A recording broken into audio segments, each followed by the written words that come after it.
And I remember this conversation vividly. And I told him, if I can make X amount of money, I think the number was $75,000 in the next 12 months, then I won't go to college. I want money. I'm here joined with the legend, the one, the only Crypto Jebb.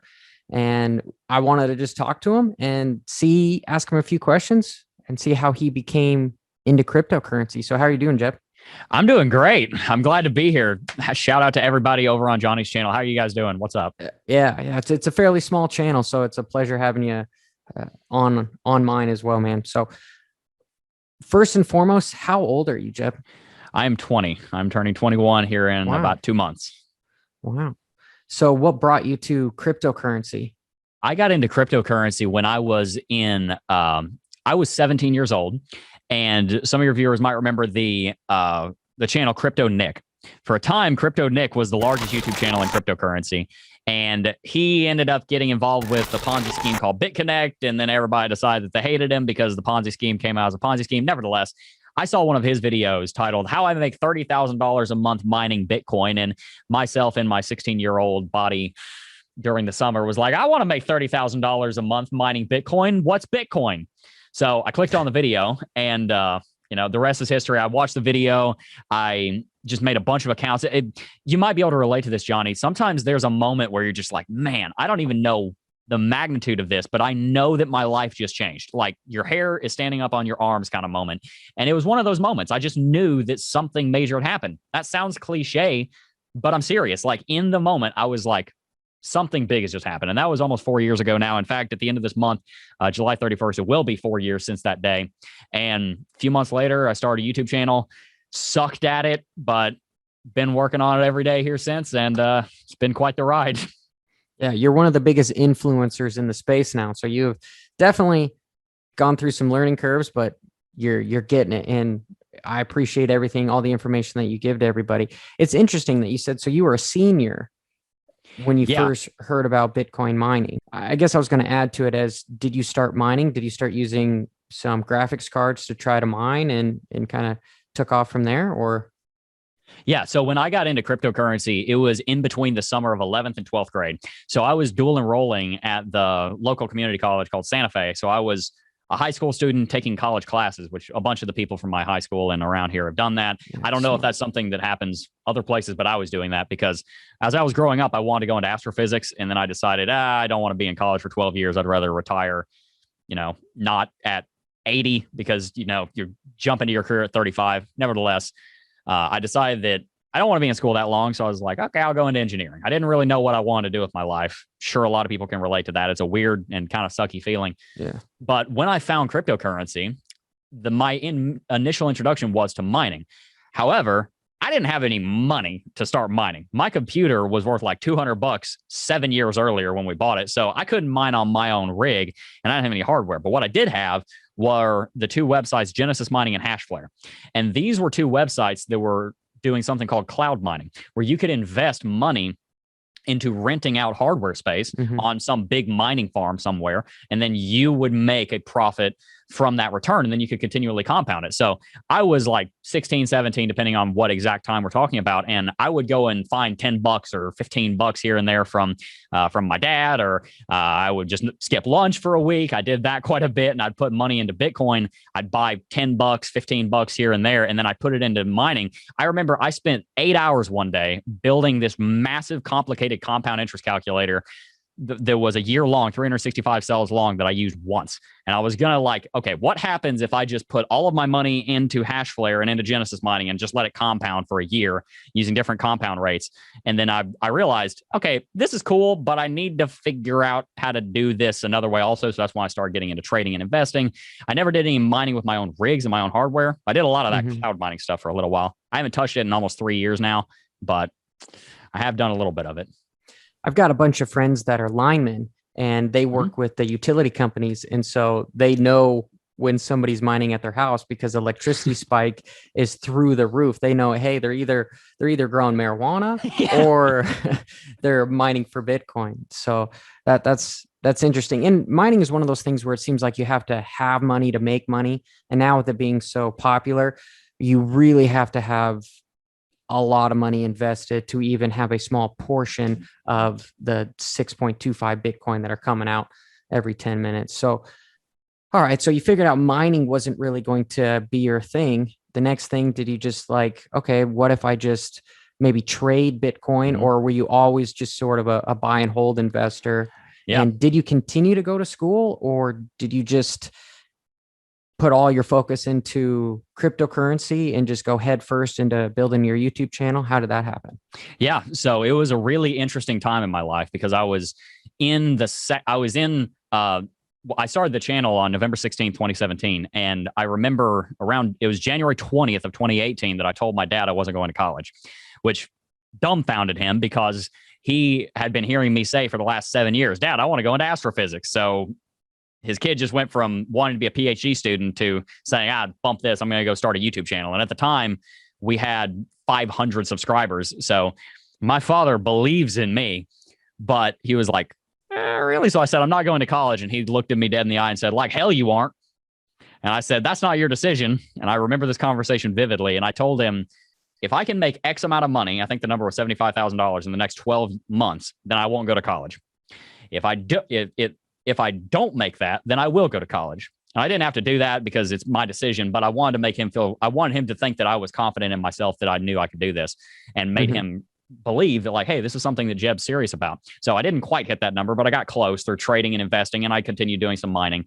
So I went back to college for a semester and took 2 classes, which, sorry, Dad, you didn't know this, but I totally bombed those classes because I was completely focused on the YouTube channel. I learned a lot of psychology. I just didn't do any of the homework. But anyway, what I realized was that there's 2 major ways to profit in cryptocurrency: discounting mining. Mining is fantastic, but you got to have upfront capital investment if you're going to make cash flow with it, in the same way that any business is.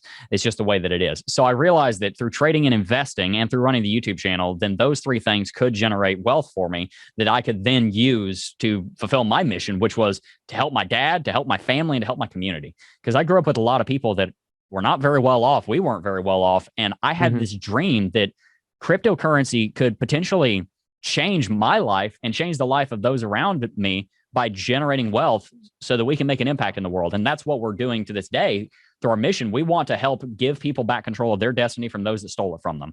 I believe that people had their destiny stolen from them by people that told them that because you were born broke, you were going to die broke.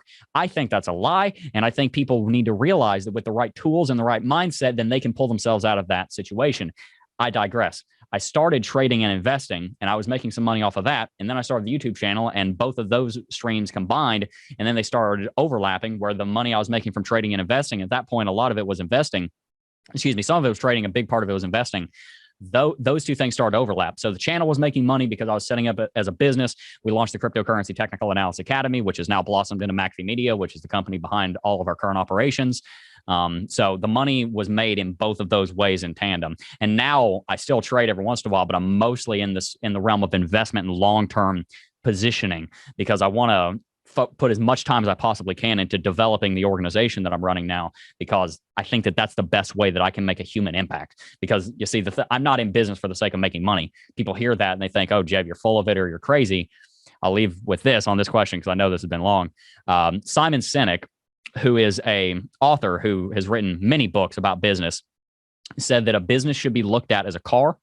You don't buy a car to put gasoline in it, and you shouldn't start a business to make money. Gasoline is the money that helps the business run, but the car was bought to go somewhere.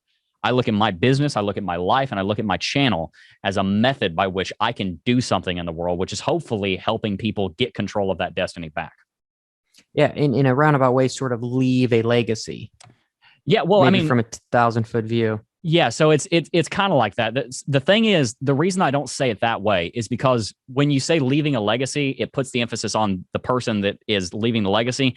I mean, look, I'm a human. I struggle with pride. We all do. But frankly, I don't want to care about whether or not it was me that did it.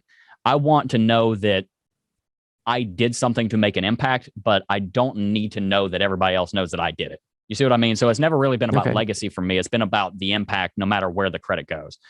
At least that's my hope. Of course, you're never going to be perfect at that. Yeah. Yeah. Jebb, you seem very honorable and humble, which is good to hear. So now you have a tremendous amount of success, but was there something that you struggled with within those 3 years that made you want to quit? Or if there's anybody that's watching that is considering, hey, I just found cryptocurrency, I feel like I could add something to the space. Could you share an experience? Oh, yeah. Oh, gosh, I have a ton of them. This is something that people struggle with in everything that they do. Everybody in the culture that we live in today wants things done now. They want to make money now. They want to get married now. They want to have a family now, because Instant nowadays gratification. we live in this world of exactly that. We live in this world of instant gratification. But a wise man once said, if you're going to make an investment in yourself. And that's not me. That's been said for a long time. I do say that. I'm not calling myself wise. We have such a culture of, I'm going to do it now, that people think boredom is pain. Boredom might just be an indication that you're moving at the right speed, because people try to move too quickly, and it hurts them. We do that all the time here at the company. We try and move way too quickly on implementing stuff. We don't plan it enough, and then it blows up in our face because we wanted it now. So one thing that I struggled with a lot while I was getting the channel started was my dreams were up here, and my capacity as a 16, 17, 18-year-old was down here. And I wanted to be there now. And I'm just that kind of guy. I'm very ambitious. I want it now. I'm an intense person. I have my producer sitting across from me. He's making sure the stream's running and everything. Smay can tell you I am an intense person, and I can be intimidating because of that. And I don't mean to be. What I encourage people to remember is that if you have a dream that's way up here, you probably can't do as much as you think you can in a year, but you can probably do a lot more than you think you can in 10 years. People don't realize that success is a parabolic thing. You don't go from zero to hero overnight. It just doesn't happen. Every overnight success story got there from 10 years where you didn't see them at all. And so many people want it yesterday, and it just doesn't work that way. You've got to put in that hard work. There's over 1,300 videos on our channel now. I made a video every single day for 3 years straight. I worked 7 days a week, 3 years straight, when I could have been out doing all kinds of crazy stuff at my age. I'm 18, 19, 20 at this time. I could have been doing God knows what. I'm glad I wasn't, and I was working on a business, but I decided at an early time in my growth here on the channel, I wanted to invest in that long-term prospect, because it's going to get me where I want to go, which is being able to make an impact on people. So if you've got a dream, do not let that dream fade, but also remember that it's going to take time, and don't get impatient just because you're not seeing it happen right away. Just to back up, I know you said you wouldn't call yourself wise. I would call you wise, because I'm going to be 31 at the end of this month. And not many people your age, especially around 16 to 20 years old, start thinking like, hey, I'm going to go pound some pavement so that I can work now, and eventually I could play more later. It's a backwards way of thinking. I believe social media kind of has us confused into exactly instant gratification, and people don't want to. What's the saying? It's not about the journey. It's not about the destination. It's about the journey. And so you've been going through the journey here, and again, you're delaying just the destination. So was there ever a time that you felt like, hey, maybe I just want to be a kid again and I want to quit? Yeah, no, there was plenty of times like that, because the thing is, I had to grow up quick, because the way the situation I found myself in as a teenager. But there've been plenty of times where I'm like, man, I just want to be able to relax. I just want to be able to not be stressed out all the time. I just want to be able to not have to, even in recent months, like not take so much criticism, because I'm constantly not under fire, but I'm constantly being saying like, hey, Jebb, you can do better in this. Hey, Jebb, you can do better in this. It's all, sometimes it's like, man, I just wish the pressure would come off a little bit. I remember when we first moved into our office 10 months ago now, there were days where I drove home and I broke down crying in my truck, because I was like, oh my gosh, what in the world is going on? This whole company thing is going to completely crash and burn. It was terrifying. And I'm going to be honest with you, it was scary. And I was like, man, I just wish I could live a normal life, whatever that means. And the thing that I've been so blessed with, and the Lord has helped me with this, is that the last couple of months, I finally found some stability, because I went from running 1,000,000 miles an hour, and now I'm able to start thinking about like, oh, I can start thinking about my health, So yeah, there's been plenty of times where I wish that had happened. And the good news is that now, like you said earlier, because I put that work in up front, and because I went through hell and back up front, now I'm in a position where I bought myself the ability, and by the way, the right to do that. But I think a lot of people get very boastful about very little, and they brag about that which they shouldn't be bragging about. I think that if something needs to be bragged about, if something is worth bragging about it, it will speak for itself. You shouldn't have to brag about it. That's my philosophy. And I don't need to go around. Maybe I'm off topic here. There's been plenty of times where I want to slow down, but I realize that I'm on this world for a very particular reason. And that reason is because I have a burden on my heart for people that are helpless. I have seen many people in my time, both in personal experiences, you see it through media sometimes, where someone is just hopeless. They're helpless. They're in a situation they can't get themselves out of it. And it's those people that my heart breaks for, because it's those people that can't help themselves that are doomed. And that's where you find the most despair and human suffering.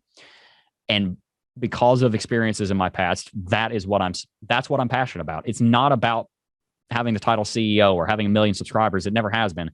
It's always been about people in that situation and what can I do with the resources that I have at my disposal to try and help that. That's really all it is. I think that's why you've got such a niche, is because you're in the finance world, but you're over here saying that it's not about the money, which is it's a different way of thinking, because if you look at hedge funds or any sort of business, it's all money motivated. So I can hear it in how passionate you are. And you're hustling, you're absolutely hustling. But do you ever feel that too much of anything can be detrimental to maybe working too much?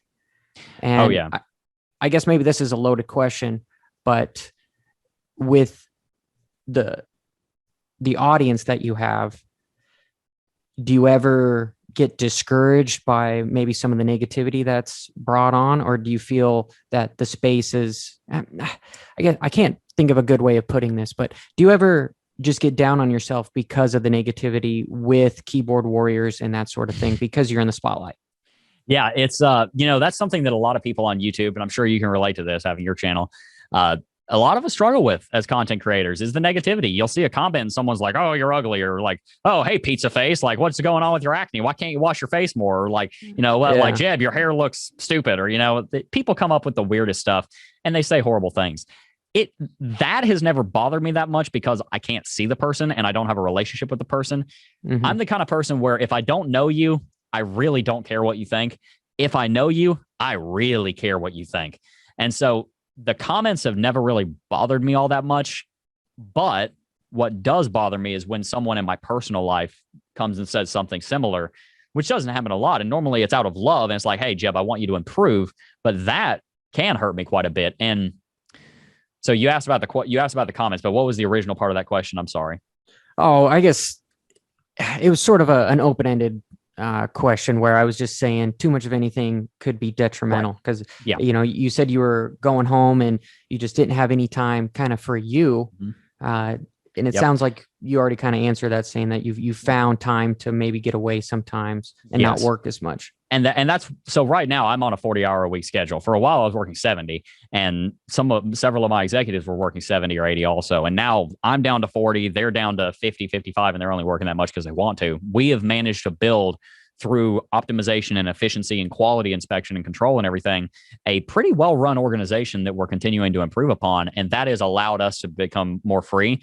I don't think that, see, this is something that I'm currently wrestling through, is the idea of, should you,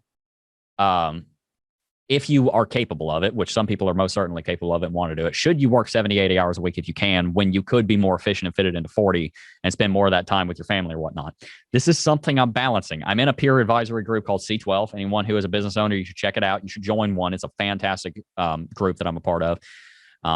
And our leader, Bob, is of the impression that if you can only work 40 hours a week, then you probably should only work 40 hours a week for the sake of not burning yourself out, because burnout is a very real thing. There's this idea going around the culture, and I think a lot of it comes from Grant Cardone, who I have a lot of respect for. And by the way, I've probably watched over 1,000 of his videos. When I was getting started, I watched a ton of his videos, so don't take this as a knock on Grant Cardone. But one of the things he talks about is like, "I'm not a candle, I can't burn out." You're wrong. You can burn out. You just might not want to admit it. Human beings can burn out, and too much of one thing can most certainly be a bad thing, no matter what it is. If you drink enough water, you're going to screw up the mineral concentration in your blood and it'll kill you. You got to be careful. Yeah. anything in excess can be too much. And that's what was happening to me, is that I was in a situation when we founded the company and when we moved into this office and I went and hired 4 or 5, 6, 7 employees, that I was like, okay, we just took on way too much too quickly. And I'm getting a stomach ache because I just ate so much. And luckily, I've managed to slow myself down and slow the people down around me a little bit so that we're able to be more healthy about it. And I think the takeaway here, rather than just talking so much about me, the takeaway for the viewer at home is, if you're very ambitious, it's much better to take a slow but methodical approach than to try and get it all done right now. Instead of saying, I want to get in shape, so I'm going to go work out 4 hours a day for the next 30 days. Say, no, I'm going to be in this for the long haul. I'm going to work out an hour a day for the next 5 years. Because I tried to cram so much so close together, just because that's how a startup is. You can't really avoid it. But if you're watching this and you're trying to get involved in crypto and you're trying to become a trader, don't spend 12 hours researching crypto. Spend 2 hours researching crypto and then spend some time with your family. Just be patient. That is the hardest thing for an ambitious person or an A-type personality to hear, but it really is probably the best piece of advice I can give to someone who thinks that way. Yeah, that's actually some really good advice. That's not just for cryptocurrency. So yes, I've asked you about your past. I've asked you about your present. Now, I guess to end it, where do you see yourself going, and where do you want to be by the next halving? Let's just put it somewhere in the crypto space by 2024. Where do you want to be? Where do you want your channel to be? Yeah, I'll just leave it to you. Go. Yeah. So what we are wanting to do, we want to build the largest cryptocurrency educational platform in the world by 2023. That is the vision statement of our company right now. We want to be the premier in education on all things cryptocurrency. We're working on products behind the scenes right now, which have not been launched and frankly have not even been announced. Maybe I wasn't supposed to say that, but that's okay. Where we will be teaching people all about crypto. Right now, our business is the Cryptocurrency Technical Analysis Academy. Right now, we teach TA in there. That's analysis. That's reading the charts. But we have a vision of teaching a lot more than that. We want to be teaching trading and investing and technical analysis, fundamental analysis. I want to teach about Dow theory. I want to teach about helping manage your money, like all of these kind of things. So we want to be able to be that resource that people can go to where, hey, I want to learn what's a Bitcoin, or hey, I want to learn how do I invest in Bitcoin, or some probably more intermediate concepts. And there's a lot more behind the scenes. I'm not going to go into too much detail on that, but that's kind of where we want to go. Is we want to be the premier in education over on our platform, but we also want to be the premier in education and coverage and entertainment here in cryptocurrency, YouTube, through the YouTube channel and through our social medias. So we're moving in that direction on both of those fronts. And the reason is because I believe that the education system is broken, and I believe the financial system is broken. Well, guess what? If I can build an education system teaching people about Bitcoin, then I can solve 2 problems at once, and I can hopefully make a big change and an impact in the world. If we can do that, then everything that we're doing here at the channel and at the company will be worth it. And where do I see myself and the company specifically by 2023, 2024? By the looks of it, within the next 4 years, we're probably going to have like 200 employees and be doing a lot more business than we are right now. We've more than doubled in staff in the last 6 months. Our revenue's up 200% from last year. It's doing very well, and that's all by the grace of God. We've been very blessed. But yeah, I think we're going to grow quite a bit in the next several years. And especially if we go into a bear market, that's just going to give us more time to develop as business leaders and processes and build more products. And the next time the bull market comes around, we'll just be able to explode with it as all that hype comes in. And hopefully we'll be able to provide a lot of value to people along the way.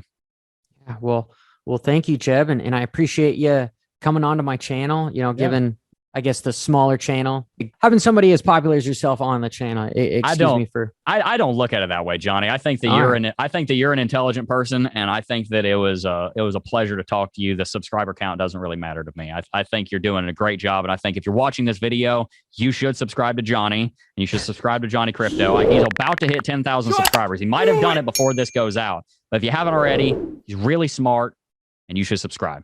And thank you. And I've got all your links in the description as well. So thank you, Jebb.